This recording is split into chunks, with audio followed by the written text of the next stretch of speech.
Hello, everybody. I'm back. Dr. K. Agarwal, President, Confederation of Medical Association of Asia and Oceania, past National President, Indian Medical Association, and President, Heart Care Foundation of India. And you are watching Medtalks with Dr. KK, 7 p.m. daily show, 217th non-stop session. And for me, it is 1734th COVID episode. Let's have the headlines of the day.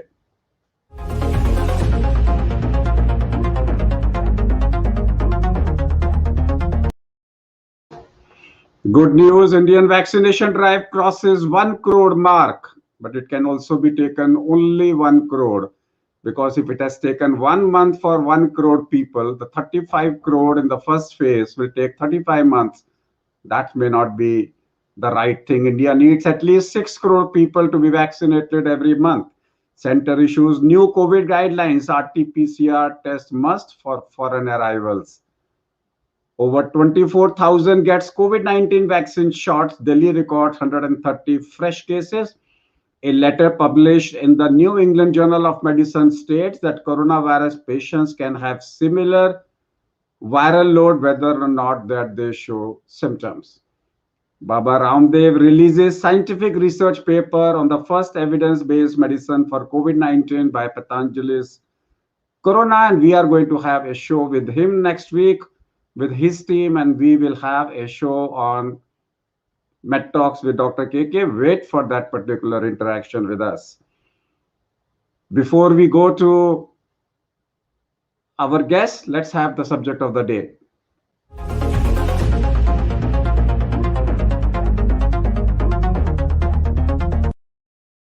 Demystifying messages from the body, and it's customary that when we call our guest, we wash our hand and we do Suman K. So S for Seedha, U for Ulta, M for Mutti, A for Angutha, N for Nakhun, and K for Kalai.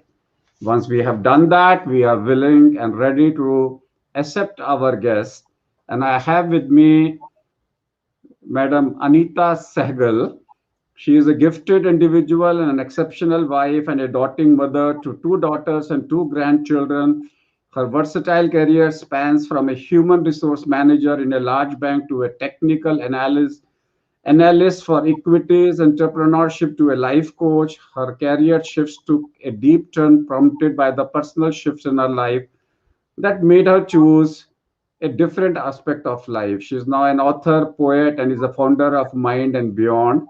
And she is the recipient of Shiromani Award meant for outstanding women. I also have with me my friend, Dr. Sanjiv Malik, blessed with multidimensional virtues. He is a committed family man with a lovely doctor wife and a father to a daughter and a son, a medical physician by qualification.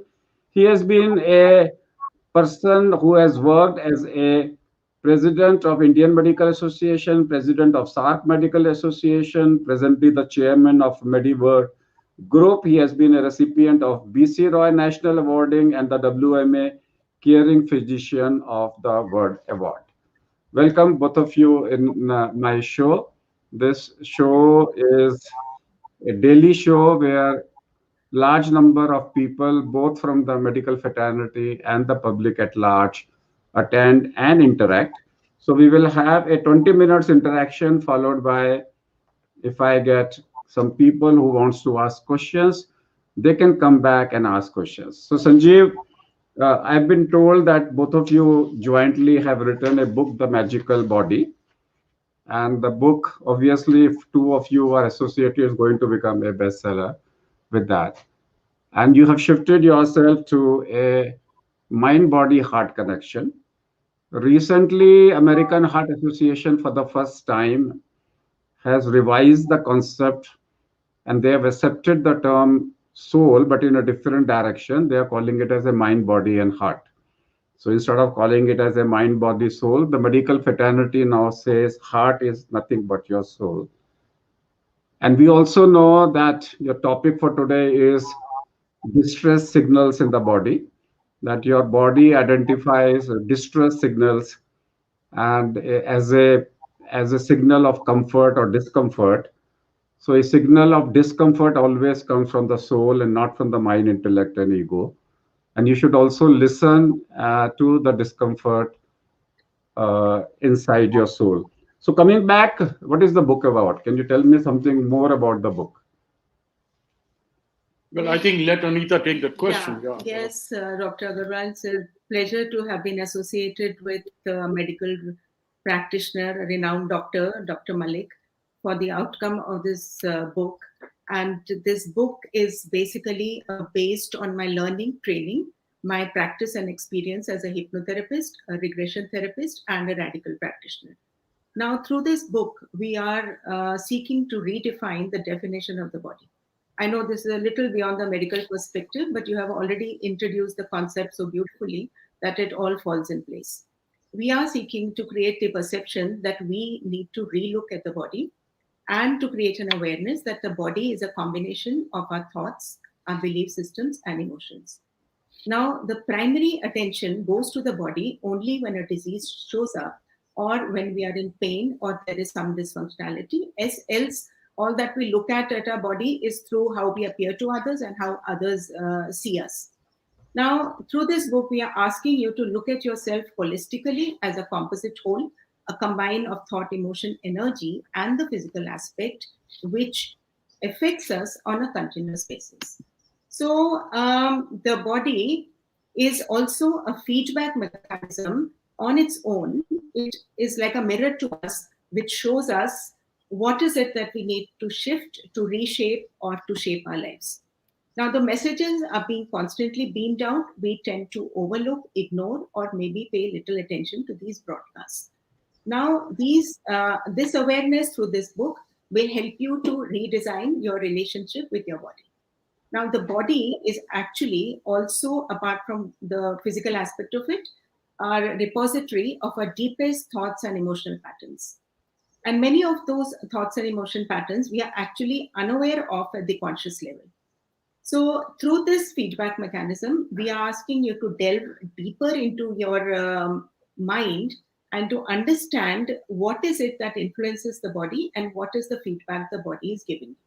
Let us say we can compare it to a complex chemical factory, which is controlled and regulated by the software of the mind.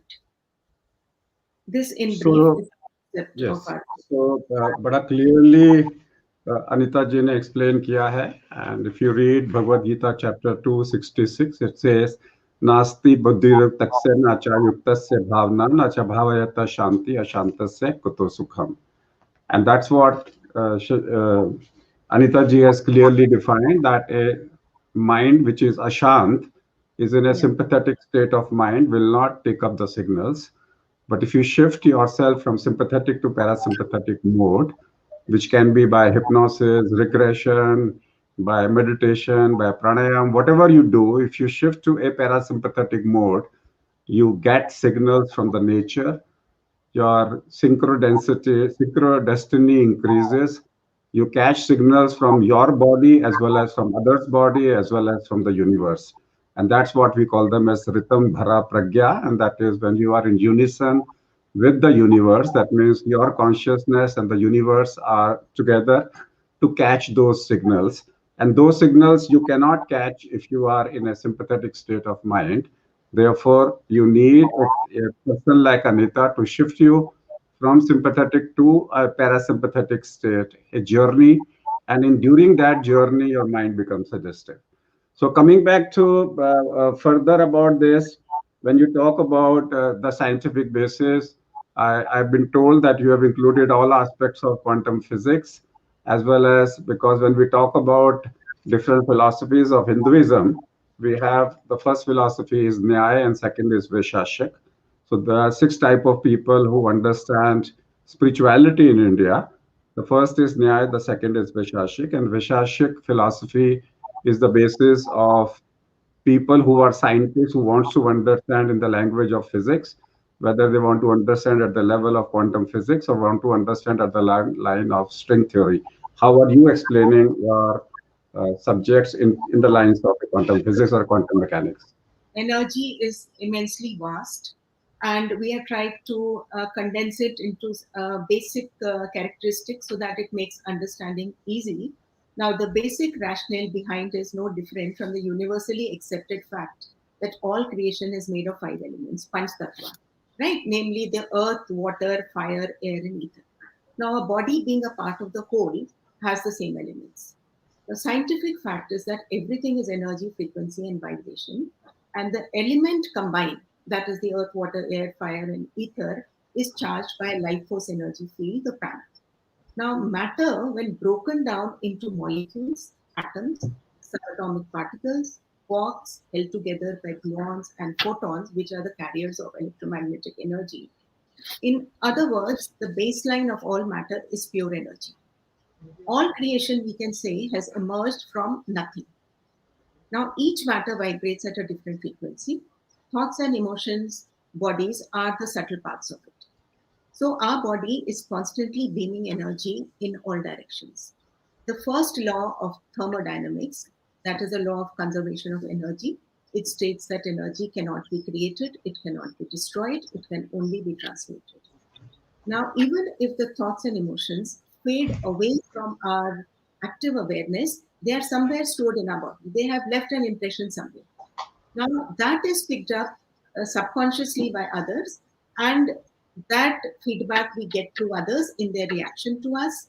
In our environment, a new reality is created based on our thoughts and emotions and the energy field within and around us.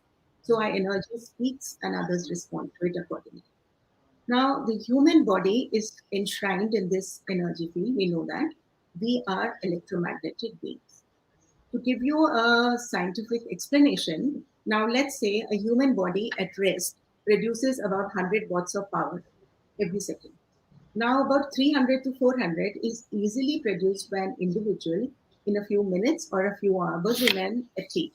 Few minutes in an athlete, I would say. Now, in every short burst of energy, such sprinting, some humans can put out over 2000 watts. Now, the cell membrane of the body is a seat of electrical activity and has a voltage called membrane potential. Now, a healthy cell has a potential of around 80 volts, whereas a diseased cell, say a cancerous cell, has a potential of about 25 volts. Now, the low potential in membrane prevents it from performing its function as a protector and a gatekeeper of the cell, leading to disease. Now, the magnetic fields which are produced by the electrical activity is measured through MEG and MCG, and it is impacted by the magnetic field of the earth. Magnetic field of the body is impacted by the magnetic field of the other earth and the other magnetic fields around. Keep the body healthy and to keep it in balance, you need to be aware of its true nature. And accordingly, work with the various factors which are creating the disturbance in the electromagnetic field of the body. Now we have Dr. Sanjiv Malik here, an eminent doctor from this field of medicine. He will help us elaborate on the anatomy, physiology, and disease patterns of various diseases, which is already put it out in the book.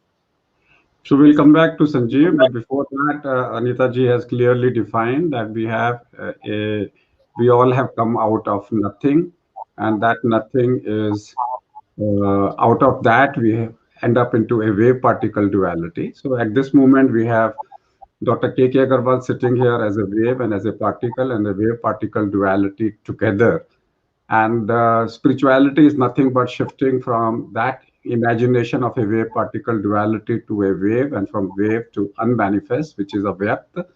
And once you achieve that avyakt, you are in touch with your consciousness. Coming back to Sanjeev, go ahead. Well, KK, I can tell you what attracted me to be a part of this venture. I have seen Anita do a lot of cases of healing, as she calls it. And over the last few years, I have been sort of her partner in medically guiding her. So whenever she gets someone who has some physical or bodily deformity or disease, she would always do her homework first. And at times, I must confess, she's come up with questions for which even I need to do a Google search. So they are so hardcore scientific that does our body have 3.75 trillion cells or 5 trillion? I said, Anita, how does it bother you? She says, no, I need to answer this question for one of my patients who is a leukemic patient. And what is the genesis of the leukemia cells? Things like that. So I've been trying to help her. And then there were a number of friends, colleagues, acquaintances whom I referred to her for healing. And I found it was miraculous. So one day when I was sitting with Anita, she brought out a big fat compilation of her case studies. And I was surprised. I wouldn't say shocked, but I was surprised that, okay, someone can so scientifically document what all she has done over the past few years. But I told her, I said, see, whenever you do something like this, we looked into different aspects of quantum physics. We looked into metaphysics. We studied a whole lot of literature of so many professionals defining and deciding on what this is. And I realized that we as medical professionals were probably lagging far behind. I don't think many of us can even give a definition of quantum physics or metaphysics. So then I told her, I said, now let's do something very scientific. Number one, I want to be very clear that what Anita does and what we've tried to bring out through this book, the different healing modalities, they're all complementary. They're not a substitute to scientific modalities of disease diagnosis and treatment. So let that be very clear. But what we are now planning to do, even in our next stage and phase, is that we're going to try to scientifically rationalize. I'll give you an example. We are tying up with a prominent diabetes institute. आपकी आवाज रुक रही है, you have to. So जब तक इनकी आवाज वापस आती है, एक दो सवाल ले लेते हैं. अगर किसी का है तो, मुझे चलते हुए सांस फूलता है. I'm 28-year-old male. अगर चलते हुए सवाल फूलता है तो कोई दिक्कत की बात नहीं है. ये है मेरा LMCA में बाईपास के लिए कुछ डॉक्टर कहते हैं. मैंने कल पहले राजेंद्र सिंह जी कहा है कि आपको ट्रेडिशनल जो मिनिमल बाईपास जिसे हम बीटिंग बाईपास कहते हैं वही कराना चाहिए.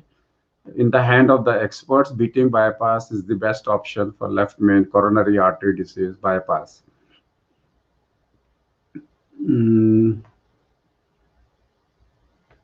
ये है प्रिया जी जो कहती हैं, नमस्ते सर, मेरी मामी जी को 25 दिन पहले कोरोना हुआ था. कोरोना ने उनके 90% लंग डैमेज कर दिए हैं. वो 25 दिन से अस्पताल में एडमिट हैं. 5 दिन पहले उनका ऑक्सीजन लेवल 0 हो गया था. हो नहीं सकता. अभी खुद से 15 से 20% ऑक्सीजन ले रही हैं. बट भी आप क्या कहना चाह रहे हैं? देखिए, अगर उनका लंग डैमेज हुआ है तो ठीक धीरे उसमें ठीक होता है. We need to know the CRP. We need to know कितने % ऑक्सीजन अभी चल रही है. उस पर डिपेंड करेगा. आप मेरे से मीटिंग के बाद में फोन कर सकते हैं.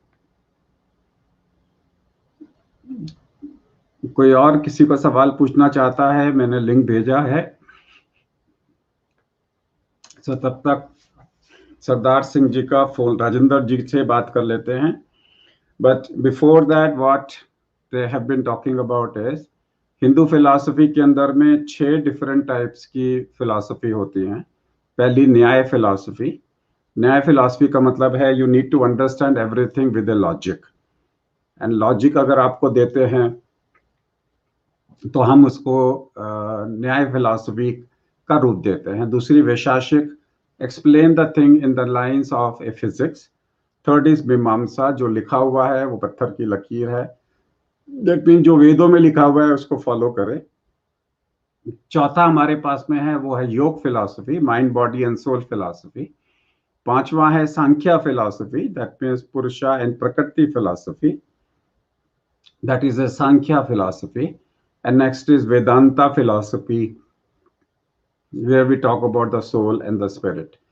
इसके अलावा हमारे यहाँ पे वेदों के अंदर में प्रमाण होते हैं. प्रमाण का मतलब होता है what is the evidence.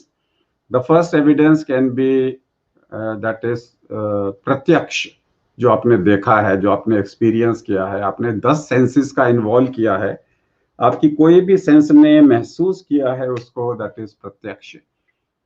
दूसरा है अनुमान। अनुमान basically means is logic, that means अनुमान basically means is that you take an estimate like a null hypothesis, then you have upaman, which is like analogy, then you have arthapati, and then you have arthapati के बाद में जो है अनुपलब्धि, अनुपलब्धि के बाद में शब्द। शब्द means किसी ने कहा है, आपको मानना है। And arthapati means history of negation, circumstantial evidence, and anupalabdhi means that history of negation. कि कुछ नहीं है तो ये आंसर है। They have joined back. Let's talk to them. Yes, Sanjeev. Kindly go ahead.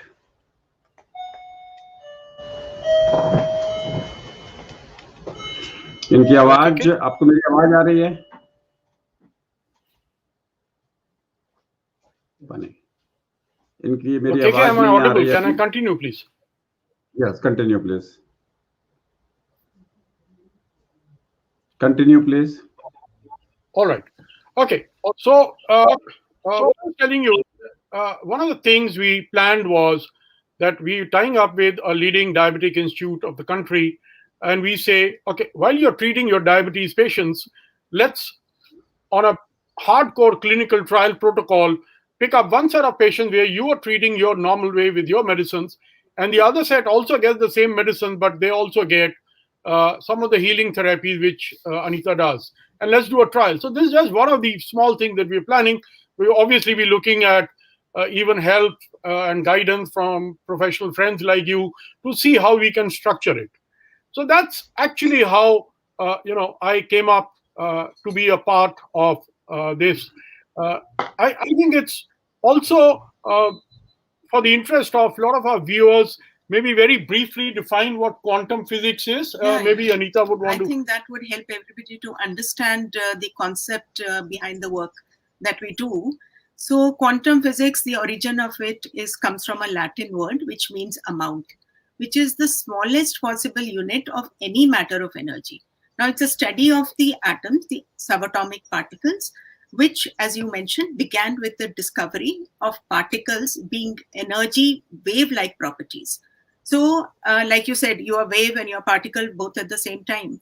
Now, as we break down the atom, we find the non-physical energy nature of the atom. Now, all matter is composed of molecules, atoms, subatomic particles, held together by gluon and photons, which are carriers of electromagnetic energy. This is the common ground of spirituality and quantum physics. So we are happily, it's converging. Now the mystical wisdom, the scriptural wisdom is now happily converging. So matter, when you break down, it comes down to a common pool of energy. It is the unmanifested energy which manifests as matter, but each matter vibrates at its own unique frequency. Now, when observed, wave when observed, condenses into particles. Now, this energy field of our thoughts and emotions, that is the subtler parts of us, influence, and whatever it influences is stored in our body. In short, what we focus on will grow. So our intent and focus are therefore the creators of our reality, both in our inner world and in our outer reality. Essentially, which means that we are the master of our own destinies, whether it comes to our physical body or it comes to outer reality. How we discover that is a process which unfolds for you as we work with ourselves, So that's what Anita ji is very clearly defining, that the concept of Ritam Dhara Pragya, as is the universe, as is the microcosm, so is the macrocosm. And if you shift from sympathetic to parasympathetic mode, you go at a level of waves where you get in connection with your consciousness, and there starts the healing. And that healing is possible.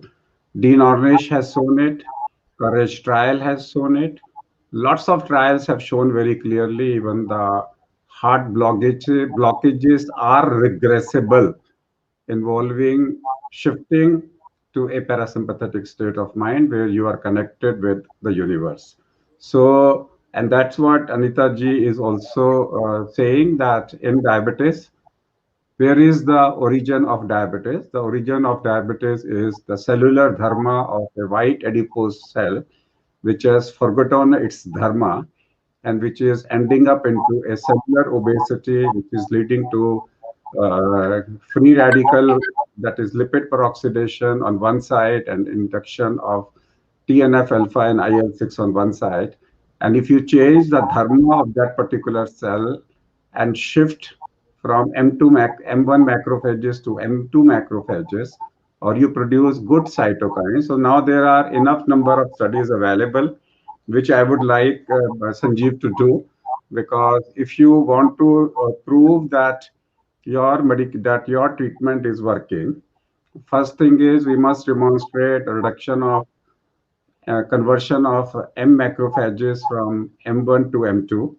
Two is IL-10, IL-4, and IL-13, which are IL-10 is available in India. We are doing a trial on parasympathetic mode and changes in the good cytokines. So you have TNF alpha and IL-10, both the tests are available. CD4 and CD8 count. So if whichever we want to show when we say at the level of molecular or a quantum level, the body is healing. That means we are showing that the low-grade systemic inflammation in my body is regressing. For that, I need to show a reversal of my inflammatory markers.